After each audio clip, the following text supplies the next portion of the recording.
नमस्कार देशवासियों, नमस्कार। मैं गौतम कुमार, बिहार के गया जी का निवासी, आज आप लोग के सामने एक ऐसे तथ्य का खुलासा करने जा रहा हूं, जिसे आप भी सुन कर के हैरान रह जाएंगे और कहीं आप भी सोचेंगे कि कुछ इस तरह के बैंकों में हम अपना पैसा संचय करके रखें या ना रखें। मैं गौतम कुमार जो आपके सामने हूँ, ये एक मृत व्यक्ति हूँ और एक आत्मा के तौर पे मैं बोल रहा हूँ। ये मैं नहीं, ये गया जी के मेन ब्रांच आईसीआईसीआई बैंक के शाखा के द्वारा मुझे मृत घोषित कर दिया गया है, जिसको कि मैं अपने आप में आप लोगों से की मदद से अपने आप को जीवित साबित करने का प्रयास कर रहा हूँ। हमारी स्वर्गीय माता जी का आईसीआईसीआई डायरेक्ट में अकाउंट था, जिसमें कुछ शेयर्स पड़े हुए थे और हमारा भी आईसीआईसीआई बैंक में और आईसीआईसीआई डायरेक्ट डीमैट में काफ़ी पुराना खाता चल रहा था, जिसमें मैं बैंक से लोन लेकर के एमटीएफ में खरीद बिक्री करता था और मैं उससे कुछ पैसे कमाकर अपने परिवार को चला रहा था। एक दिन जब हमारी माता जी की डेथ हो गई, तो मैं शाखा में माता जी का क्लेम के तौर पे, नॉमिनी के तौर पे क्लेम लेने गया। तो वहाँ की डिप्टी मैनेजर शिल्पा, जो कि हमसे मिली और हमार अपने द्वारा वे अपने कंप्यूटर में चेक की हमारी माता जी के खाता में, जो कि एज ए नॉमिनी के तौर पे गौतम कुमार नाम था, वे गौतम कुमार के, जो कि मैं सारे दस्तावेज को वेरीफाई की, सत्यापन की और क्लेम फॉर्म निकाल करके मेरे काफ़ी रिक्वेस्ट करने पे वे भरी और हमें उसका रिसीविंग मिल गया। ये घटना 7/5/2025 की है। अब जब नियमतः कुछ दिनों के बाद हमारे डीमेट अकाउंट में हमारी माता जी का शेयर ट्रांसफ़र नहीं आया, तो मैं बैंक गया और शिल्पा जी से मुलाकात की। शिल्पा जी ने टाल बटोल किया और कुछ पैसे रकम की डिमांड की। फिर उन्होंने एक निखिल नाम के कर्मचारी के पास हमें भेज दिया, जिसने स्पष्ट तौर पे साफ कहा कि आपकी माता जी के डीमेट खाते में जितने शेयर का वैल्यू का शेयर्स है, उस वैल्यू का 25% आपको हमें देना होगा, अन्यथा हम आपका कार्य नहीं करेंगे। ये कह करके हमें काफ़ी मानसिक प्रताड़ना देने लगा और लगातार मेरे ब्रांच जाने के बावजूद भी वे हमें वापस टरकाता रहा। और मैं जब स्वाति श्री पांडे, जो वहाँ की शाखा प्रबंधक थी उस समय की, मैं उनसे मिला, वे टाल दी निखिल और स्वाति अपने उस लेडी स्टाफ पे। जब काफ़ी दिन बीत गए, 1 महीना से ऊपर हो गया, तो 10/6 को जब मैं दोबारा ब्रांच गया इस चीज़ को बात करने के लिए, तो निखिल ने डायरेक्ट रूप से बोल दिया कि जाइए जाइए, 2 दिन में देख लीजिएगा आपका परिणाम, आपको जो बोला गया आप नहीं सुने। ठीक 2 दिन बाद 12/6/2025 की घटना है। जब मैं अपने आईसीआईसीआई डायरेक्ट के खाता में मैं देखा कि जो मैं लोन लेकर के अपने शेयर्स में पोजीशन बनाए हुए था, अचानक वे सारे शेयर्स हमारे बिक गए। मैं घबरा गया।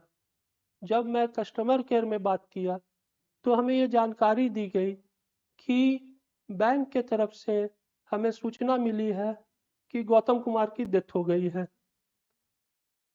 तो जिसके वजह से मैं ये सारे शेयर्स आपका बेच दिया। जो भी लोन के द्वारा लिया गया शेयर्स था, वे सारे शेयर्स उन्होंने बेच दिए और हमारे लोन का उस दिन तक का ब्याज काट करके, हमारा हिसाब किताब करके हमारे खाता में पैसा को भेजने का वे प्रक्रिया कर दिया। जैसे ही मैं ये सुना, मैं चक्कर खा के गिर गया।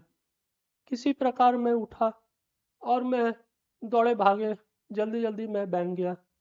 जब मैं वहाँ पे उन कर्मचारियों से मिला, बोला कि आपने ऐसा क्यों मेरे साथ किया, तो वे हमें उल्टा बेवकूफ़ बनाने लगे और गलत गलत बातें बोलने लगे। उसके बाद शिल्पा, जो वहाँ की डिप्टी मैनेजर थी, किसी वैभव सहाय नाम के व्यक्ति से बात करवाई अपने फ़ोन से, जिसमें कि वे फ़ोन लगाते के साथ ये बात बोली कि हमारा भांडा फोड़ हो गया, आप कस्टमर से बात कर लीजिए।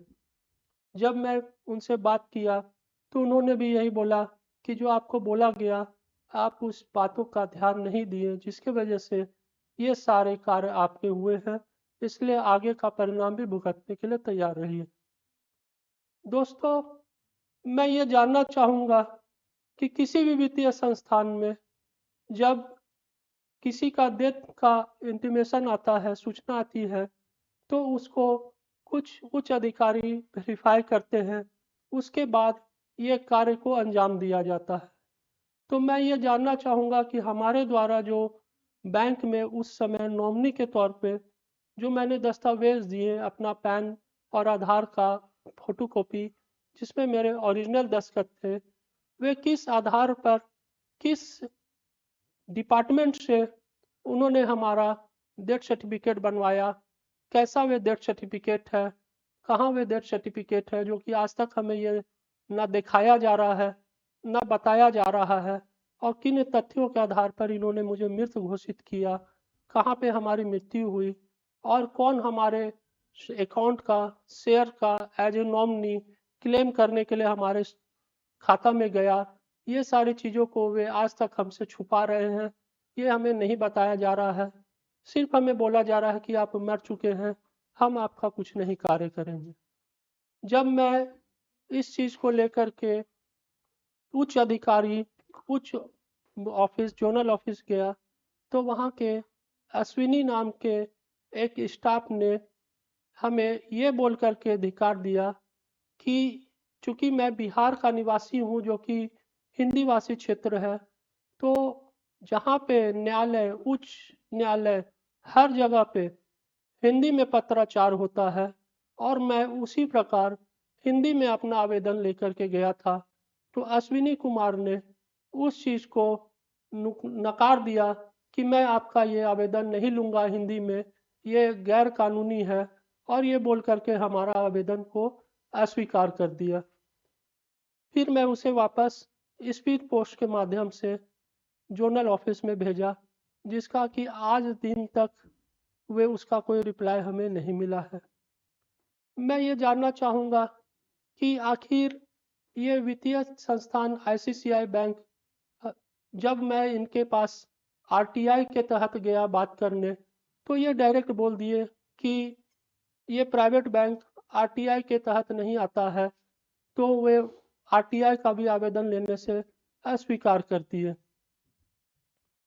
मेरे प्यारे भारतवासियों, मैं आपसे विनम्र निवेदन करूंगा कि इस दुखद समय में हमारी मदद करें।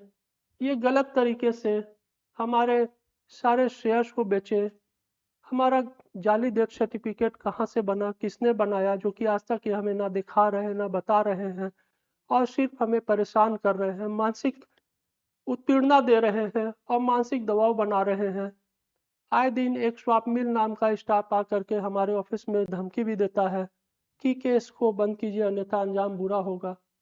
और हमें, जब मैं और उच्च अधिकारियों से बात करता हूँ, तो वे 1 लाख और 1.5 लाख रुपए, कभी रकम ले लो, कभी 2.25 लाख रुपए रकम ले लो, और मामला को निष्पादन करो कह करके टाल देते हैं, और बोलते हैं कि इससे ज़्यादा रकम मैं नहीं दूंगा, जबकि हमारा नुकसान लाखों रुपए में है, कई लाख हमारा नुकसान है।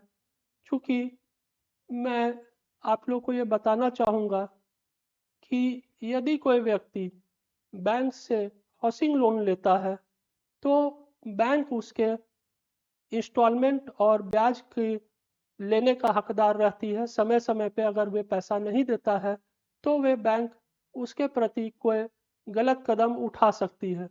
लेकिन यदि कोई व्यक्ति सही समय पर उस बैंक का ब्याज दे रहा है, तो उसमें बैंक का कोई हस्तक्षेप करने का अधिकार नहीं होता। उसी प्रकार जो भी मैंने शेयर्स बैंक से लोन लेकर के पैसा से मैं जो अपना पोजीशन बनाए हुए था, जिसको सिर्फ मेरा अधिकार था कि मैं उसे कब बेचूं और किस रेट में बेचूं।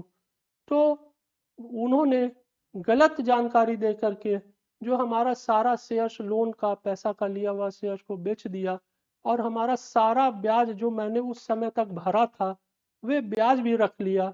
वे ब्याज भी हमें वापस नहीं किया जा रहा है।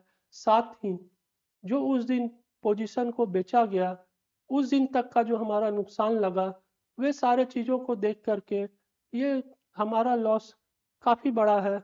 ये उस चीज़ को समझ नहीं रहे हैं और हमें एक ही बात बोल रहे हैं कि हम 1.5 लाख से ज़्यादा नहीं देंगे, कभी 1,80,000 देंगे, इससे ज़्यादा नहीं देंगे, ये कह करके हमें बार बार नकार दे रहे हैं।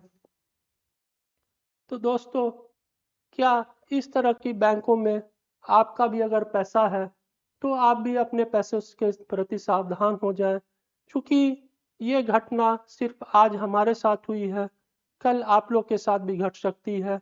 और इस तरह के क्रिमिनल माइंडेड कर्मचारियों से दूर रहें और अपने इस क्रिमिनल माइंडेड बैंक के खातों को जल्द से जल्द बंद करवाएं और सावधान हो जाएं।